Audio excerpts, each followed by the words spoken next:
छत्रपती शिवाजी राजांच्या काळापासून चालत आलेली शाहिरी त्याच्या अगोदरपासून आहे, पण आम्ही मानतो छत्रपतींच्या काळापासून. ज्ञानेश्वरीपासून त्याचा उल्लेख आढळतो. शिवजन्मापूर्वीचा जर महाराष्ट्र बंधून आपण पाहिला तर या महाराष्ट्रामध्ये दिवसाढवळ्या लुटारे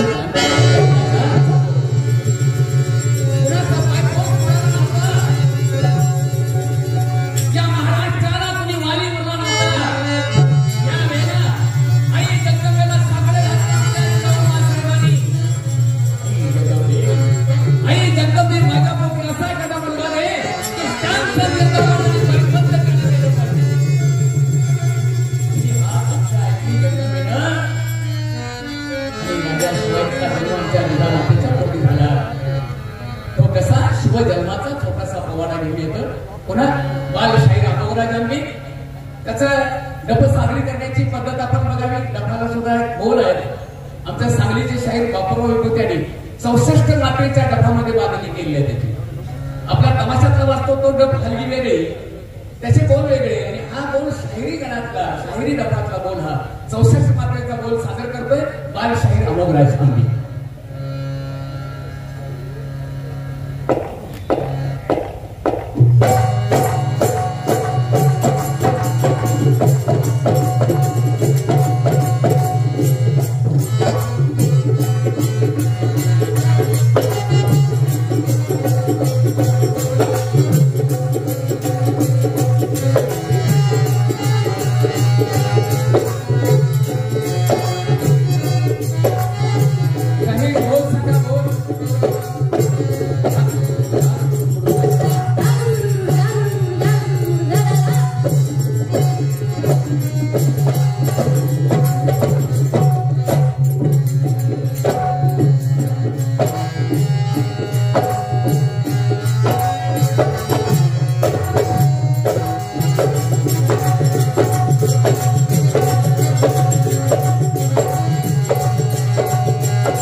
भवानी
तुझ्या चरणाला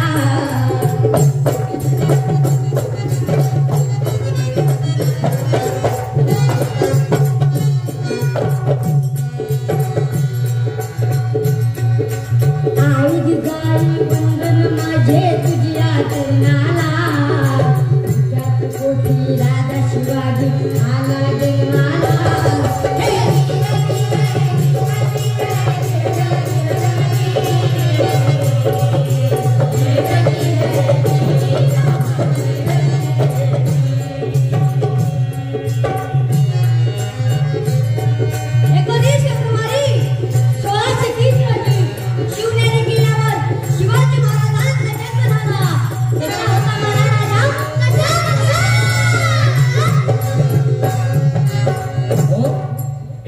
फेब्रुवारीचा तो दिवस होता.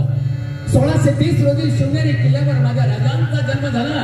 अरे सगळ्या महाराष्ट्राला आनंद झाला, सह्याद्रीला आनंद झाला, गड किल्ल्याला आनंद झाला. पुत्र जिजाऊला झाला, पुत्र जिजाऊला झाला. जिजामासी राजा वाढायला लागला. सगळ्या प्रकारचं शिक्षण जिजाऊबाई साहेबांनी दिलं. कारण जिजाऊ साहेब उत्तम घोडेसवारी करायच्या, उत्तम तलवारबाजी करायच्या, भालाफेक करायच्या.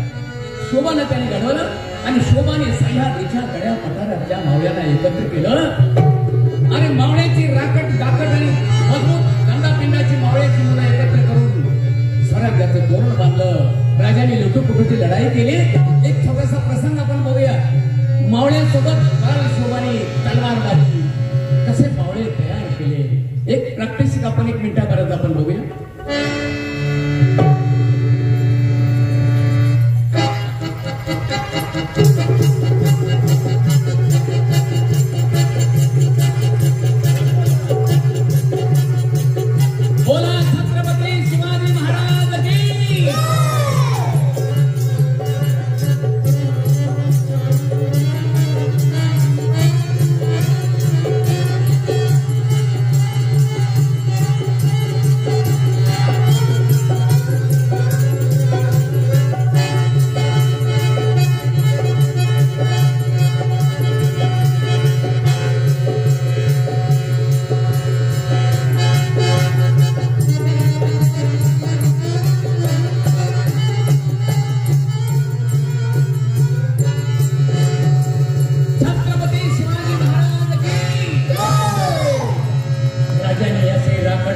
मावळ्यांची मुलं गोळा केली आणि हिंदवी स्वराज्य निर्माण केलं. माझा राजा कसा होता? शाही आपल्या पोहण्यात पुढे सांगतात. विशाल नाक, विशाल भाग, बाणेदार नाक, सळपातळ शरीर, मजबूत शरीर. कसा होता माझा राजा? बालशाहीर आपल्या पोहण्यातून सांगतात. आणि कसा होता माझा राजा? बघा शाहीर आपल्या पोहण्यातून पुढे सांगतात.